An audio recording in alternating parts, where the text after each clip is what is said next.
Muy buenas a todos, bienvenidos a un nuevo episodio de Familia Simétrica y como habéis visto en el título, hoy vamos a participar en otra nueva iniciativa de Iniciativas Pod, El sueño de Miyazaki. Vamos a hablar sobre Estudios Ghibli, tal y como habréis visto por la lista de reproducción que tenemos en el grupo.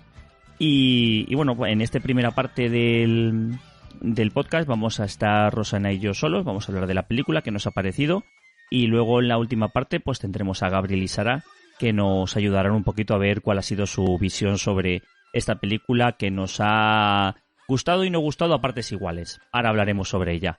¿Qué tal, Rosana? ¿Qué tal? Buenas. Pues bueno, a mí la película, ya lo iremos viendo, ha sido un enfrentamiento de sensaciones. Al final, la valoración global es que me ha encantado. Bueno, lo primero de todo, antes de seguir, pues vamos a dar las gracias a todas aquellas personas que nos han estado llevando de la mano en esta iniciativa.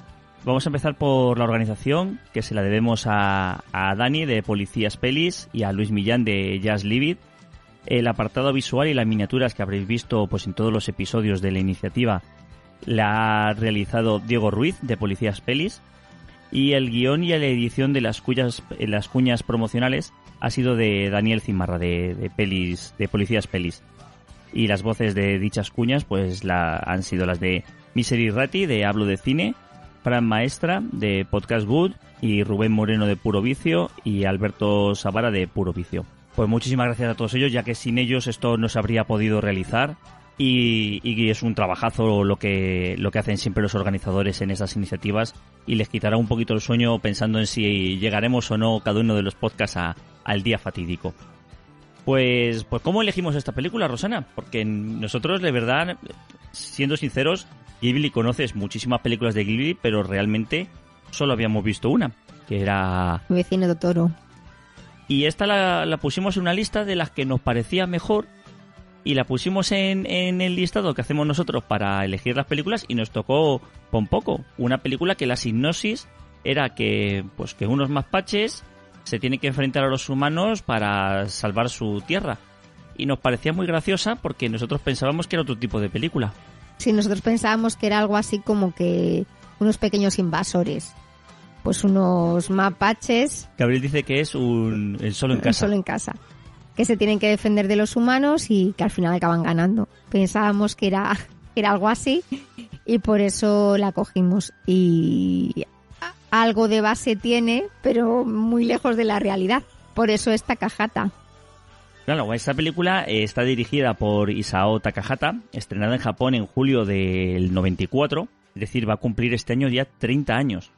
Es la tercera película de Isao como director, después de La tumba de las luciérnagas y Recuerdos del ayer. Es el 9º film del estudio como tal.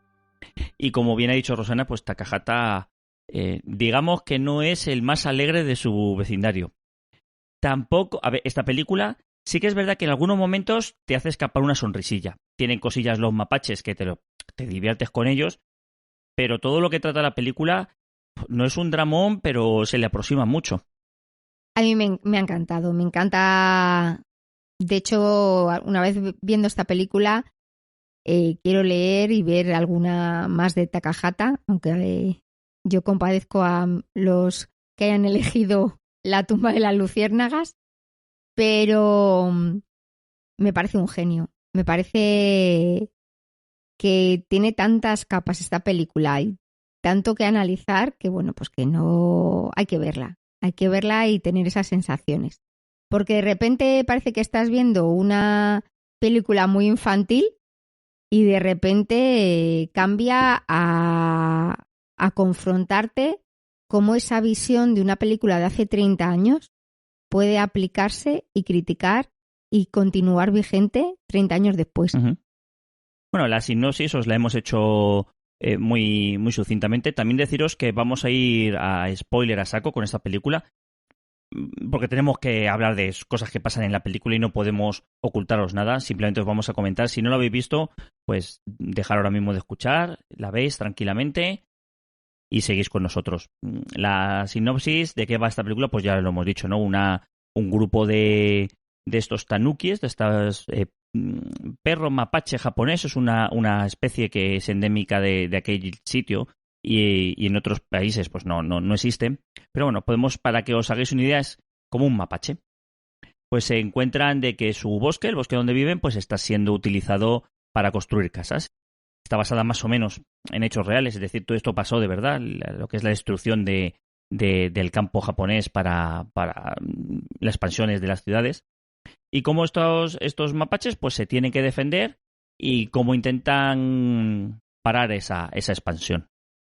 La película empieza realmente como estamos diciendo, es decir, vemos un campo idílico, la visión que tenemos de esos pueblos japoneses con sus techitos de pajita, con sus campos de arroz, donde viven, de hecho, al principio de todo es todo idílico, piensas que esto no puede ir a mal y lo va, y viven los mapaches y los humanos viven en completa armonía, hasta que un día desaparecen los humanos y aparecen las excavadoras.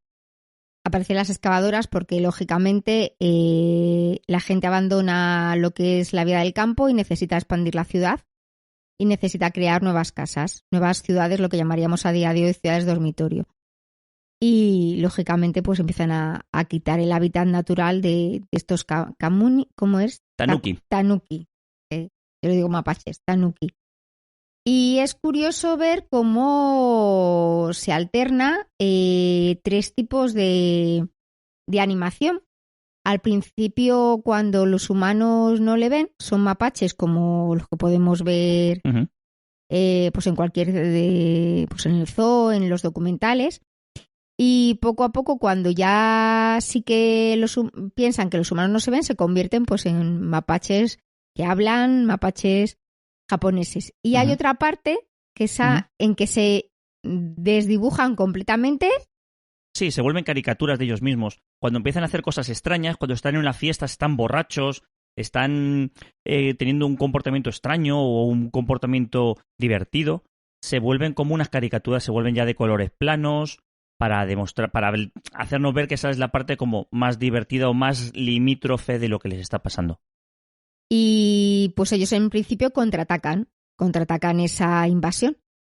Y lo bueno que hace Takahata es que le da, no sé si la cultura japonesa también les tiene, como les tiene tan cuidados a estos animales, pues Takahata le da una versión mágica, y es que muchos de ellos van a buscar por decirlo así, a un maestro para que les ayude a transformarse, porque uno de los poderes de los tanuki es poder transformarse en cualquier cosa, en humano, en otro animal.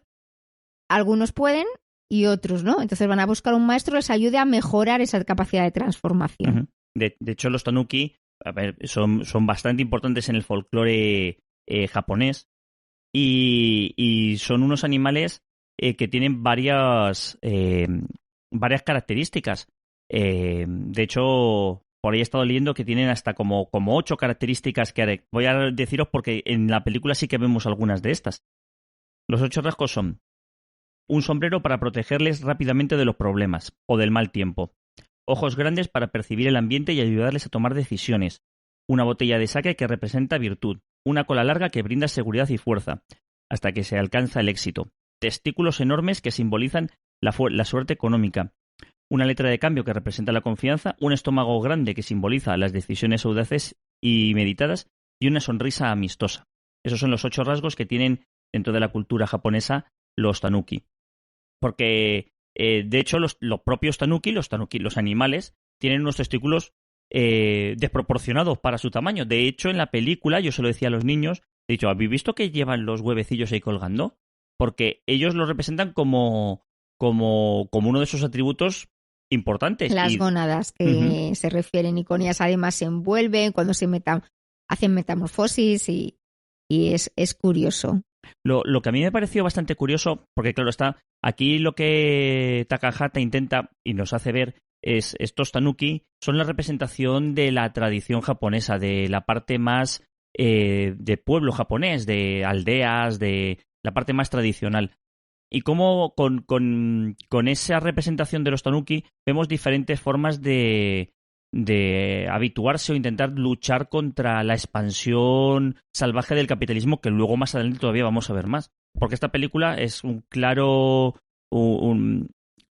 clara vuelta atrás igual que vimos en Totoro, que iban al campo. Aquí es al revés, es cómo la gente del campo, cómo la gente de estos pueblos, que en España lo conocemos perfectamente, ¿no? Me imagino que si alguien nos está escuchando de otros países, les habrá pasado algo parecido. Cómo esas pequeñas ciudades se quedan despobladas por culpa de que ya no hay sitio para ellos ahí y tienen que emigrar a la ciudad para buscar nuevos trabajos, o cómo directamente es la ciudad la que engulle esos pueblos. Y dentro de estos tanukis vemos diferentes formas de enfrentarnos a ese problema.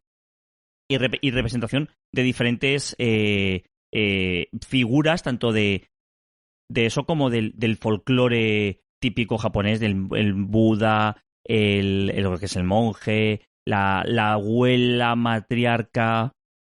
Además es curioso porque los tanuki no utilizan una estrategia absurda, sino que su estrategia, o sea, está perfectamente fundamentada. Hay muchas películas, muchas series que tienen menor raciocinio, menor justificación en las formas que tienen de contraatacar que esta.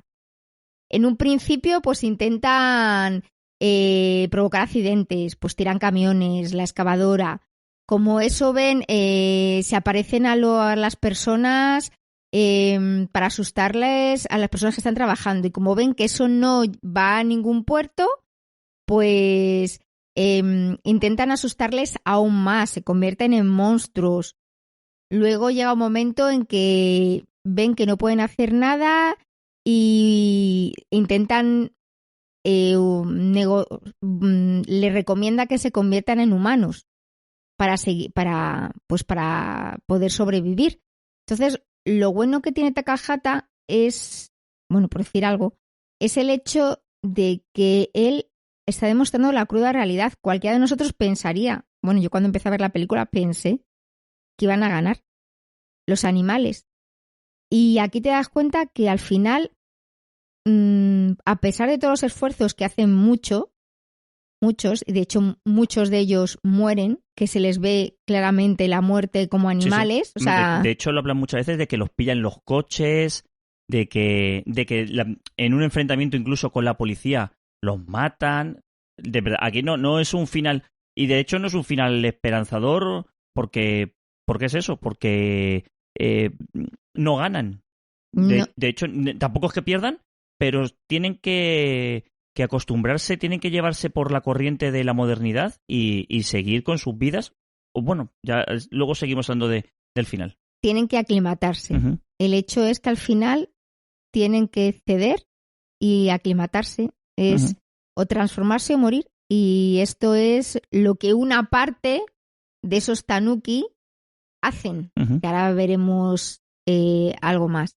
De hecho, como tú has comentado, al principio de todo lo que hacen es un ataque violento a los coches e incluso llegan a matar a personas. Hablan de que mueren tres obreros, pero ellos tampoco ven que esa sea la forma, aunque uno de los protagonistas, porque tampoco hay un protagonista claro en la película. Hay muchas voces, hay muchos puntos de vista de ese pueblo, pero tampoco es que haya un protagonismo puro y duro. No, hay dos bandos donde uno es más violento y quiere acabar, pues piensa que la solución es acabar matando a los humanos, cosa que es poco probable que se consiga. De hecho, es el último que ante la desesperada que ya no hay más, es la última actuación que hacen.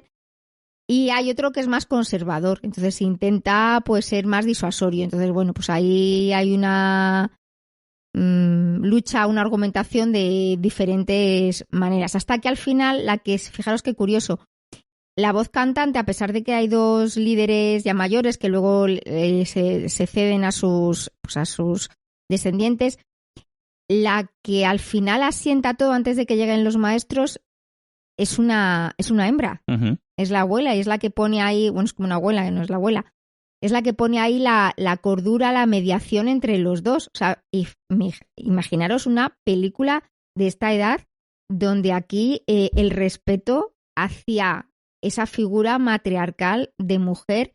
Y de hecho, fijaros cómo llega a ser tal, lo que os digo yo, la argumentación de la película, que les prohíbe, dado que están viendo que el hábitat se está disminuyendo, está menoscabándose, les prohíbe a los jóvenes durante un año que tengan relaciones para no aumentar esas crías y que se encuentren, porque tienen que centrar en solucionar dónde viven. Luego, lógicamente, al paso del tiempo, pues esto no se mantiene, pero su origen, el primer año que están metidos en la batalla, ¿cómo lo llaman ellos? El periodo... La era Pompoco. La era Pompoco, en uno de los momentos de la era Pompoco, es cuando, de hecho, ellos pues se refrenan. O sea, imaginaros, dentro de una película de dibujos animados, cómo hay realmente una estrategia, una guerra, un aguantar, que no es lo habitual.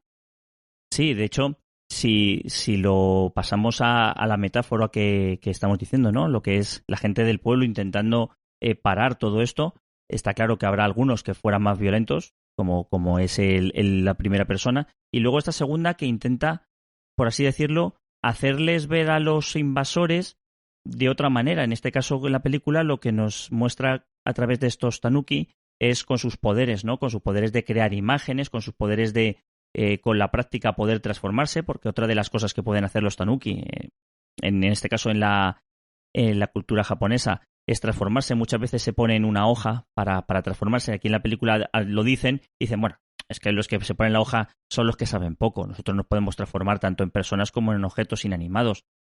Y es a través de esto, en una de las fases de la película, con ayuda de otros 3 maestros que son los que mejor saben transformarse, hacen una especie de ataque total con sus poderes. Es decir, intentan hacer una pánico total con monstruos y con historias, pero lo que consiguen al final es una cabalgata tradicional japonesa con todas estas imágenes de dragones, de monstruos, esa iconografía tan peculiar, que a la gente de la ciudad, de esa ciudad en la que viven, que quieren echarles de ahí, pues a los niños que han nacido en esa ciudad, los niños pequeños, lo ven casi como algo divertido, mientras que los padres están desconfiando, pero ellos lo ven divertido, como diciendo, es que todas las cosas que antes nos daban miedo, todas las cosas que veíamos antes, ya no nos afectan como es ahora. Y esa es la realidad. Entendamos que esta película es del 94 y me la podían haber hecho hoy, entendiendo que muchas de las cosas que estamos viendo, muchas de las cosas que antes veíamos y que nos daban miedo, Drácula, vamos a poner un caso, Drácula,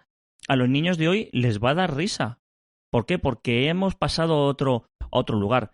No quiero decir que Drácula no dé miedo ni todo eso, quiero decir que las cosas de la antigüedad ya no nos sirven ahora mismo, ya estamos inmunizados a esas cosas. Ahora vemos talar árboles y muchos de nosotros posiblemente ni lo sintamos porque estamos metidos en otra vorágine del día a día. Y es que lo está representando esta película de Ghibli, lo representan de hace 30 años, que ya sucedía y es completamente válido el día de hoy.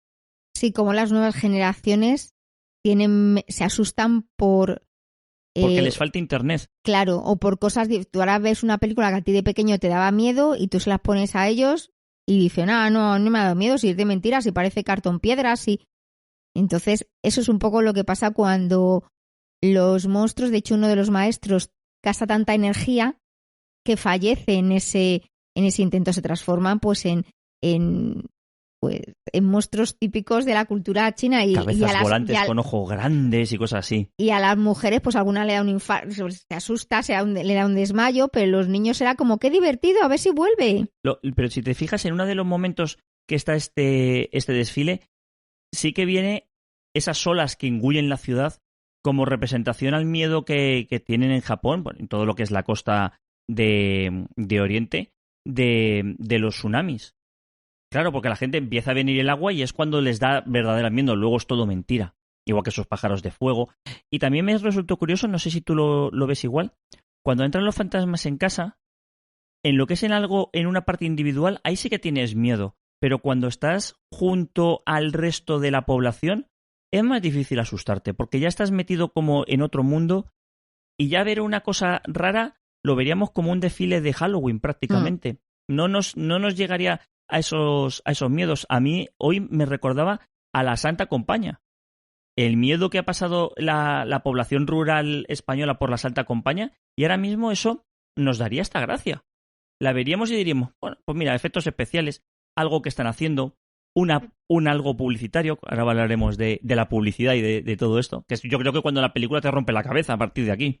Como tuvo tanto éxito, a partir de aquí es verdad cuando empieza el clímax de la película. Yo hasta ese momento se me estaba haciendo eternamente pesada, claro, pero las estrategias seguían siendo lo mismo. Es una película que es muy lenta, porque además dura 2 horas la película. Entonces, a partir de aquí, a partir de este momento del desfile,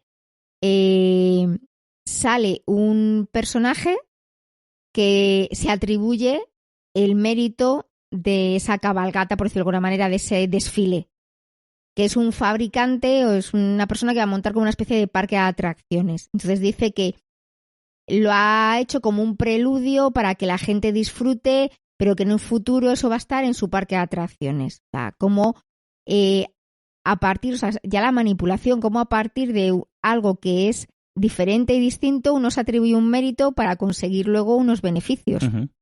Sí, como lo que es la sociedad actual, como ese capitalismo que empezaba en esa época acaba engulléndonos, acaba engullendo todo, como alguien se atribuye tus méritos y cómo la sociedad se vuelve despersonalizada frente al conocerte al boca a boca, al conocer a todas las personas de tu pueblo.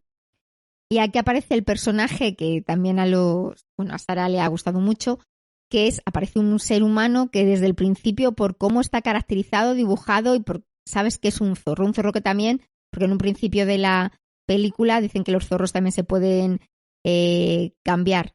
Entonces ese zorro, pero con el cuerpo de un humano, va a este director, fabricante, y le cuenta quién realmente ha hecho ese desfile y que él puede hablar con ellos. Y entonces este zorro se reúne con uno de los sabios y le dice que a ellos les pasó igual, que a ellos también les exterminaron y que al final, pues que tuvieron que decidir cambiarse, metamorfosearse en humanos y vivir como humanos. Y que la mejor manera de vivir como humanos es ganando mucho dinero. Y que ya que ellos han conseguido hacer ese espectáculo, que les paguen bien por ello. Entonces el sabio al principio, claro, se queda porque ve el ejemplo de que al final ellos han pasado por lo mismo, los zorros, que están pasando por ahora los mapaches, y que no les ha quedado otra, porque si no, lo dice el zorro, se exterminaron muchos, que es un poco preludio de lo que les va a pasar a los mapaches. Y entonces el mapache anciano le dice, bueno, y aquellos que no se pueden metamorfosear, y el zorro es como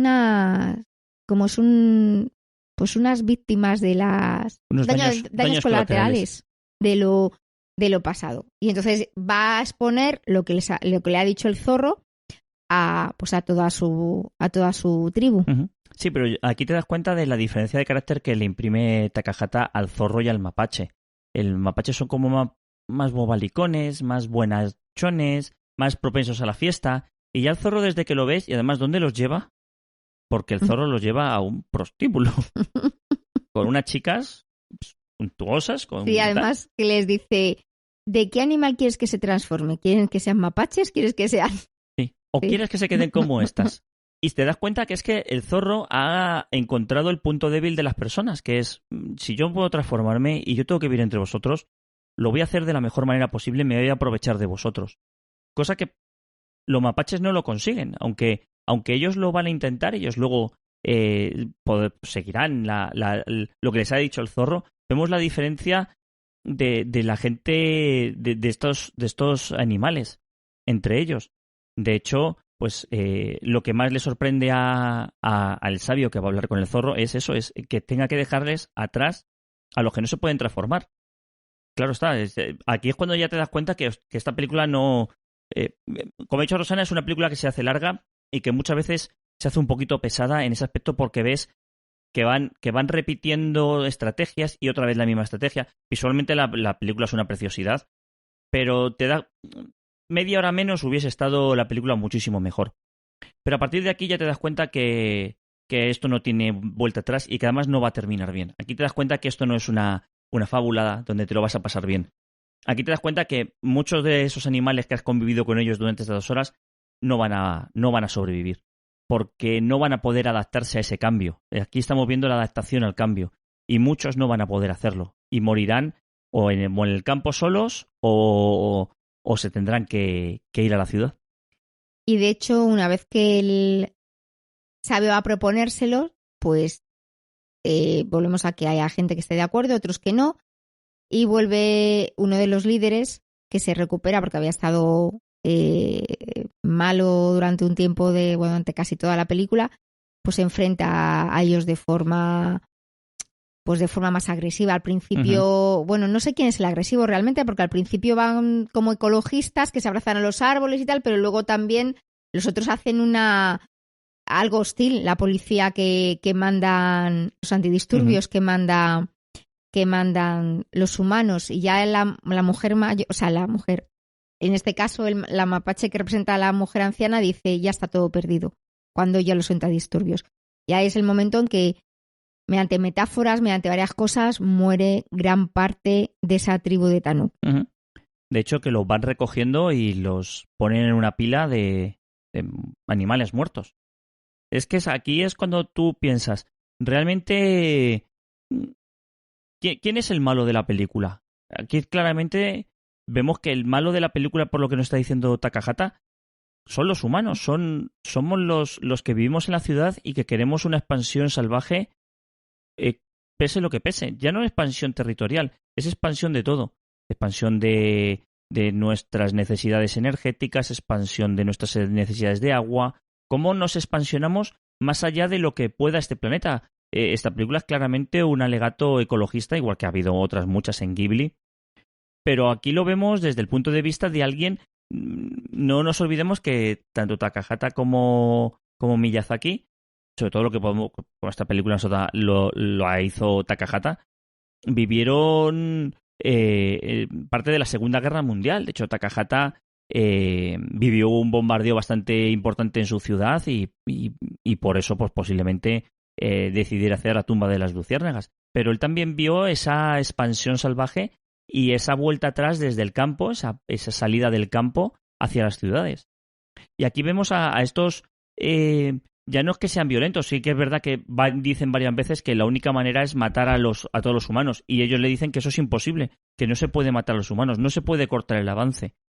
Y aquí lo intentan asemejándose a unos posibles ecologistas que se abrazan a los árboles, que se atan, pero los humanos, la civilización, el avance, es una pisonadora y los pasa por encima, sin ningún tipo de piedad.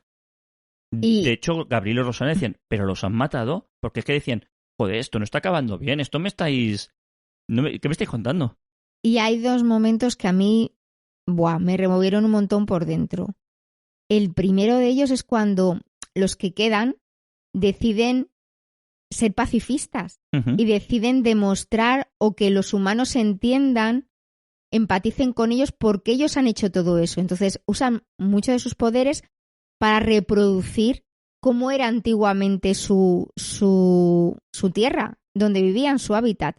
Y es tan bonito que dices, jo, qué pena. Y la gente cuando lo ve, los humanos, están felices y recuerdan ver a vecinos que conocían, recuerdan, de hecho incluso ven a los mapaches y les intentan pues alimentar. O sea, realmente ves un momento de que esas figuras de seres humanos que durante todo el tiempo están como grises, como tristes, en ese momento que vuelve el hábitat, que hacen esa ilusión ellos, están súper felices. Claro, lógicamente es una ilusión, desaparece. A mí me dio tanta pena porque por un lado dices, bueno, pues ahora que empaticen, esto es como Avatar, que empaticen con y no pase nada. No, al final nada. Y llega un momento en el que Takahata en una parte de la película ya al final dice que bueno, que consigan convivir. De hecho, los humanos pues alimentan a los mapaches o a través de su basura, etcétera, pero es una convivencia donde no hay un equilibrio como al principio, porque los mapaches ahí, vale, sí, hay una convivencia, pero es una convivencia que todo el tiempo les expone a peligros a los mapaches, carreteras, un montón de cosas, que la otra vez, al principio, esa convivencia no era igual. Es una convivencia respetuosa, que es una convivencia donde hay pues una prevalencia de un estatus frente a otro. Y el segundo momento que más me impactó es cuando muchos de esos mapaches, los que, algunos no todos, deciden seguir los consejos del zorro, y es convertirse en humanos para poder vivir. Y les ves que dicen, esto no es vida, ¿qué hacen los humanos viviendo así? Les ves que, porque ellos cuando estaban cansados de la transformación les salían ojeras, las ojeras del mapache, y los ves con ojeras, les ves como tomándose bebidas energéticas para aguantar el día a día, ese día a día que a todos también nos supera, y decían esto, ¿por qué hemos cambiado una cosa por otra? Sí, además, vemos la imagen de uno de los protagonistas, de Sokichi. Pues que el problema de esta película también son los nombres, porque es que te van pasando de un sitio a otro y muchas veces te pierdes. Y los nombres de los protagonistas, la verdad es que a veces cuesta seguirlos. Pues uno de estos protagonistas está en el metro, está apegado con toda la gente y se da cuenta que cómo es posible que vivamos así. Ellos han tenido que, por obligación, era eso, morir, y cómo por obligación tiene que estar en esa vida de apretujones, horarios, para arriba y para abajo, y se da cuenta de que otros de sus congéneres, los que no se podían transformar, los que no eran capaces, han conseguido medio sobrevivir, como dice Rosana, de una manera muy triste, robando basura, siendo atropellados algunos, viviendo en campos de golf, como se ve al final, pero que no han perdido la alegría, pero que siguen siendo felices y siguen siendo ellos mismos, siguen cantando, siguen bebiendo, siguen festejando sus cosas, porque durante la película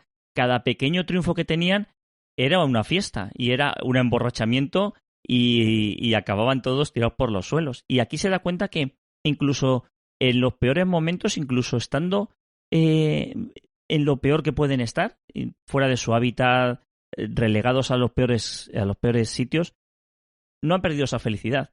Y yo la imagen que había dicho Rosana, cuando se transforma, cuando toda su energía lo utilizan para ver esto, joder, es que se te cae el alma al suelo, porque dices, es que esto, a mí yo casi ya no lo he vivido, porque yo nací en Madrid y no tengo pueblo, pero es que nuestros hijos tampoco tienen pueblo. Y es que esas cosas de volver al pueblo, cada vez las vamos a ir perdiendo más.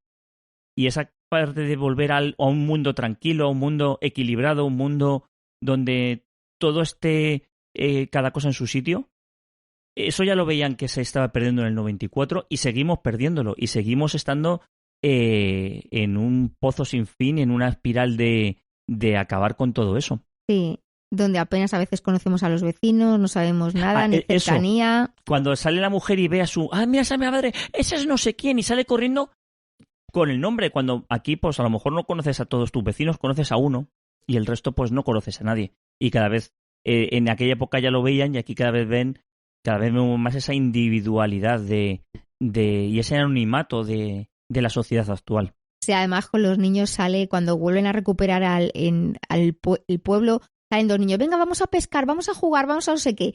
Y cuando vuelve el lugar actual, ves a los niños metidos en casa, que no tienen esa tanta relación como, y eso pasa a día de hoy, la gente que tiene pueblo, pues dice, no, si mi hijo en el pueblo sale, entra, porque ahí no hay problema, no hay lo mismo. Y cada vez lo estamos perdiendo. Y es que a mí me parece tan impresionante que eso lo hiciera Takahata en el 94, ¿es? 94. Sí, 94, y que siga siendo actual y no nos demos cuenta de lo que nos estamos convirtiendo. Uh-huh.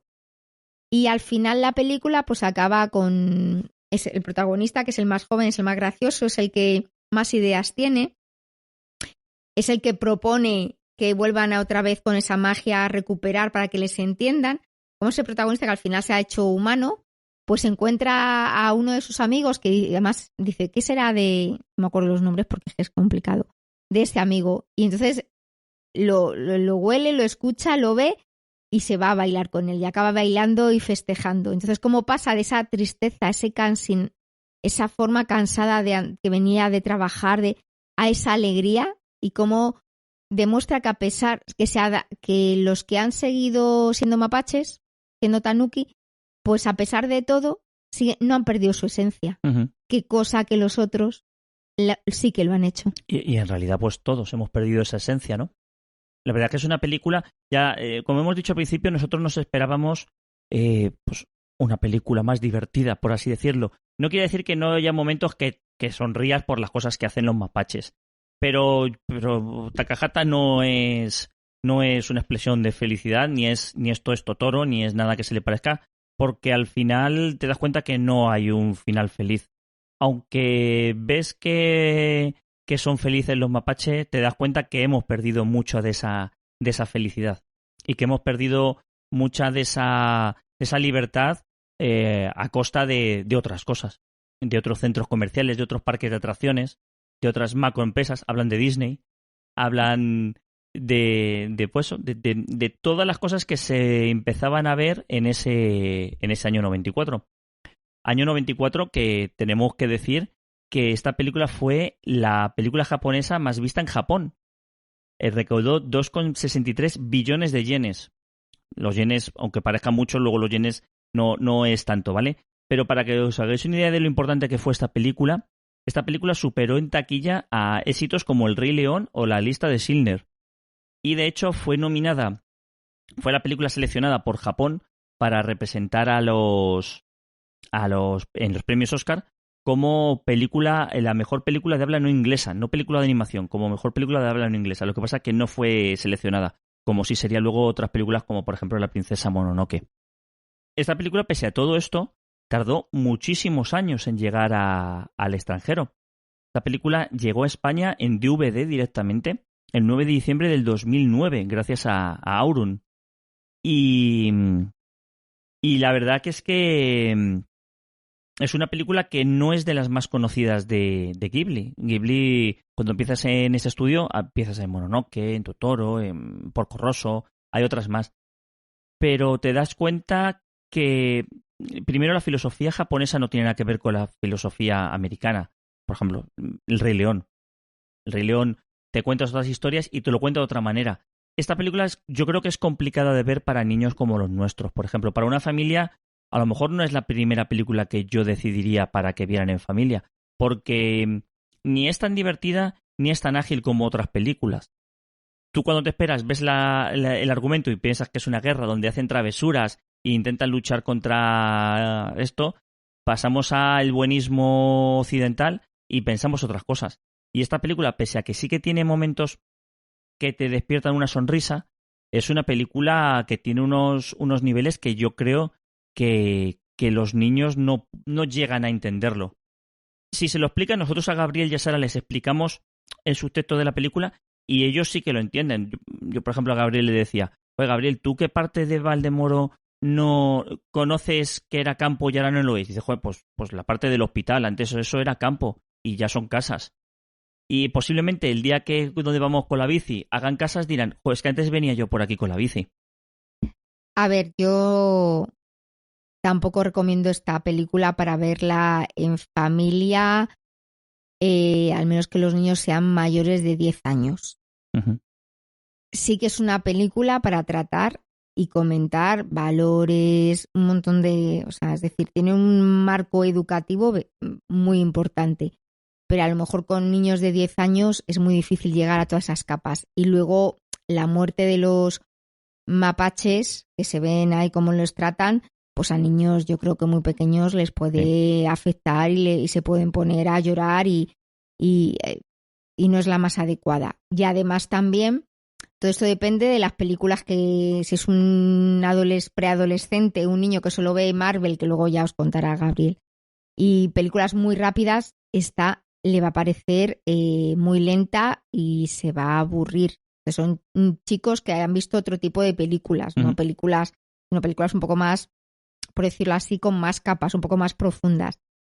Y a Gabriel lo que, por ejemplo, le hizo mucha gracia, aunque no lo ha dicho, es la parte en la que extienden las gónadas, en las que dice, madre mía, todo lo que pueden hacer con los huevos, decía él. Entonces eso le hizo gracia.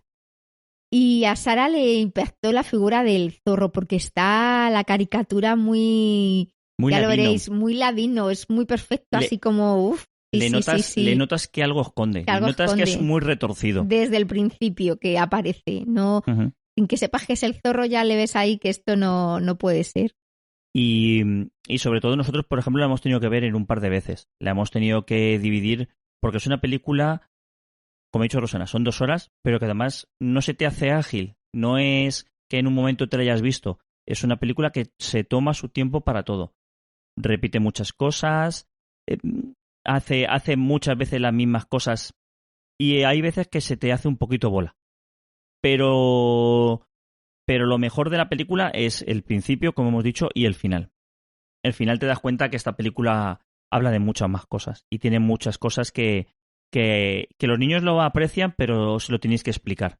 Tenéis que ayudarles un poquito con esas cosas que a lo mejor ellos ni incluso se han dado cuenta, porque hay muchos que vivirán en una gran ciudad y no habrán visto esta expansión y estos cambios. En cambio, otros sí viven en una ciudad, pues, como nosotros vivimos en Valdemoro, que han visto que se han vuelto ciudades dormitorio, que se han ido expansionando con cada vez más casas y menos parques y menos cosas.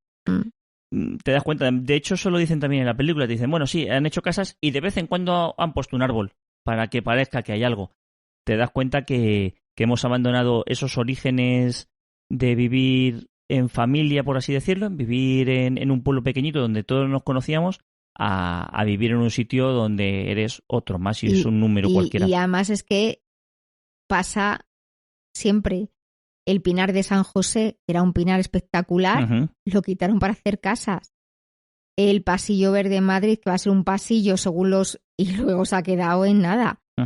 Y es verdad que seguimos así. De hecho, en Madrid, por ejemplo, los grandes parques que existen son parques que se hicieron en la década de los 50 o que eran lugares de expansión, como podía ser la Casa de Campo, que era de los reyes de hace años. Sí. Y eso ahora mismo no se hará, pero porque no se les ocurre a alguien quitarlo y hacer casas.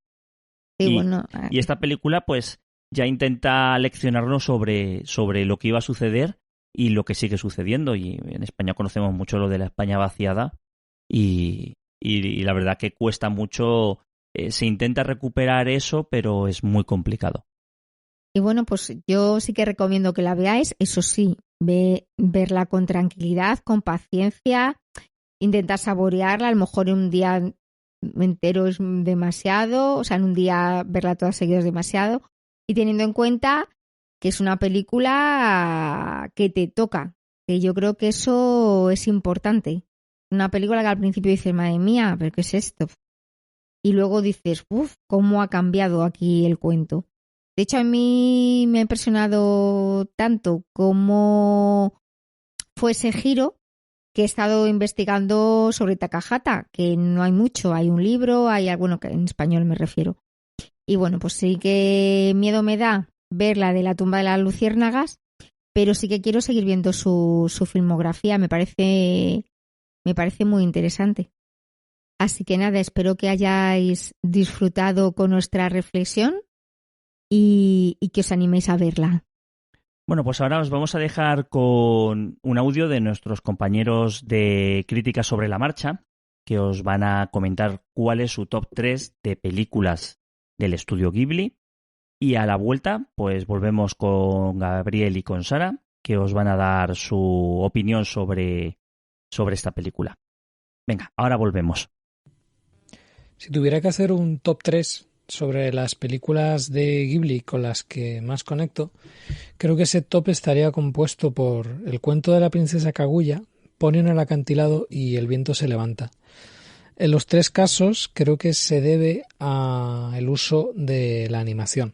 En el caso de Takahata y de Miyazaki se trata de 2 directores que, aunque hagan un cine claramente accesible al gran público, pues al mismo tiempo se observa claramente que son directores profunda y principalmente interesados en la animación y en las posibilidades expresivas que ella ofrece. En el caso del cuento de la princesa Kaguya me interesa ese juego con el expresionismo, con esos trazos bien marcados, con ese vacío tan evidente que se produce en partes del fotograma, ¿no? Tan heredero de la animación tradicional japonesa. Por parte de Poner el acantilado, lo que destaco es la radicalidad tan poco evidente en la película, puesto que es una película radicalmente infantil, hecha para los niños, desde la mirada del niño y para el niño. Y esto en ningún caso significando que es una película menos profunda, puesto que se trata de una de las películas más profundas y conmovedoras de Miyazaki, ¿no? Y ahí ya pues había se alcanzaban unas cotas de capacidad para animar el agua, para darle forma y volumen, que eran espectaculares. Y eso pues me lleva a la última, que sería El viento se levanta. Quizás objetivamente no es la película, no es la tercera película con la que más conecto, pero sí que me parece una película tremendamente valiente y sí que hay un aspecto con el que conecto muchísimo, y es ese ejercicio como de quitarle capas a la animación para quedarse con lo esencial. Y en El viento se levanta hay un ejercicio brutal de animar lo inanimable, animar lo que no tiene forma ni color, animar el viento. La capacidad que demuestra Miyazaki para que tú puedas sentir y observar el viento hace que deba, siempre que pueda, destacar la virtud de una película comparativamente, pues parece ser que menos relevante dentro de su filmografía, pero creo que es profundamente importante. Y bueno, pues ese sería mi top 3.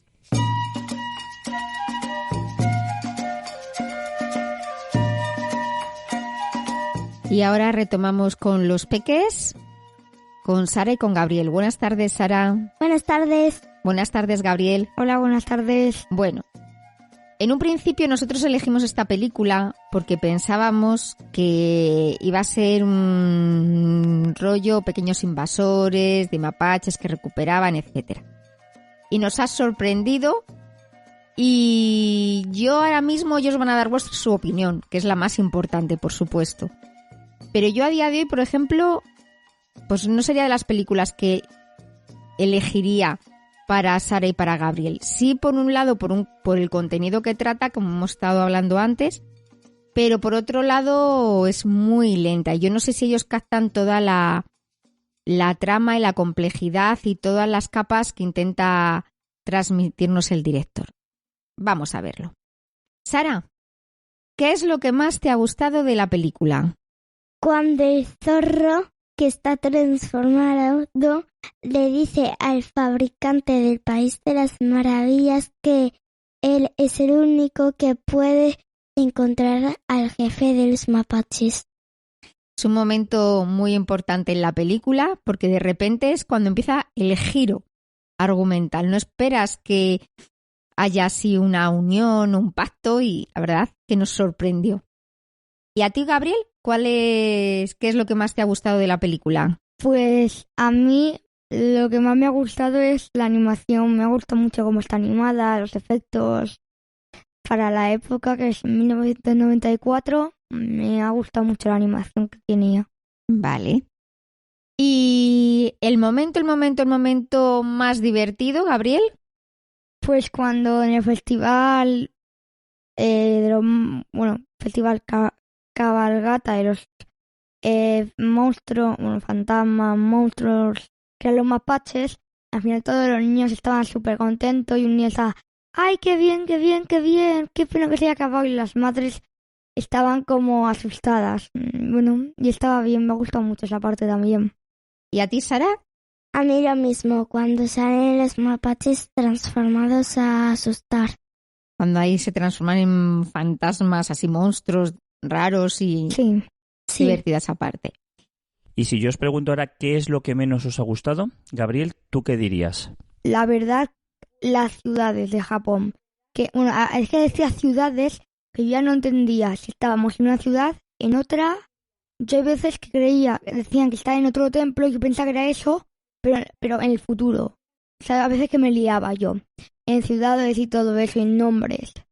Pero es por ponerle algún pero me ha gustado mucho, la verdad. Vale, ¿y tú, Sara? Lo mismo. El lío, ¿no? Que muchas veces hablaban de sitios y de ciudades y de periodos y nosotros no lo entendíamos, ¿no? Porque al ser cosas de la cultura japonesa, pues nos costaba más, ¿verdad? Claro. Muy bien. ¿Qué nota le darías, Sara, a la película? Le daría un 7,5. ¿Y tú, Gabriel? Un 8,5. Vale, pues yo la veo, o sea, pensaba que ibais a darle menos, fíjate. Sara, ¿se la recomendarías a tus amigos para que la vieran? Sí, pero en un día y 2 no la veáis porque se os hace eterna. En 3 y en 4 mejor. Vale. O sea, es que tú recomiendas que dediquen un tiempo, ¿no? A verla, poquito a poquito. Sí. Vale. ¿Y tú, Gabriel, se la recomendarías a tus A mí amigos? me ha parecido bien, pero a ver, también es verdad que en las películas de ahora todo pasa muy rápido. Tipo Marvel y todo eso, pasan las cosas súper rápidas. Y, bueno, O sea, que yo la recomendaría en días. 1 y 2 días está bien, 3, 4 a lo mejor ya es excesivo. Pero cada uno, su opinión. Yo tengo 11 años, voy a cumplir 12, me vas al instituto y tengo mi edad. Mi hermana que tiene 8 que va a cumplir 9 tiene su edad y cada uno dice cosas diferentes. Pero no la esperéis rollo solo en casa, ¿vale? Tipo, ay, los mapaches haciendo bromas a los humanos. No, ¿vale? escucha, o sea, que tú la ves lenta para tu edad. Te va transcurriendo muy lenta. Para mí no mucho, pero a lo mejor para mis amigos, sí. Vale, está bien la opinión. Pues nada, chicos, ¿la volveríais a ver? ¿Sea de las películas que dentro de 6 meses volveríais a ver? A lo mejor. A lo mejor, pero nos gustan más otras. A mí también. Yo creo que esto es lo que os pasa, es que en el fondo sabéis que es una buena peli, pero no es vuestro rollo, ¿no? Vuestro estilo. ¿Puede ser? Sí, ¿no? ¿Verdad, sí. chicos? A ver, a mí me ha gustado mucho, la verdad. Pues nada, vamos a despedirnos. Adiós. Muchas gracias por Adiós. escucharnos. Gracias a la Mua. iniciativa. Adiós. Hasta luego.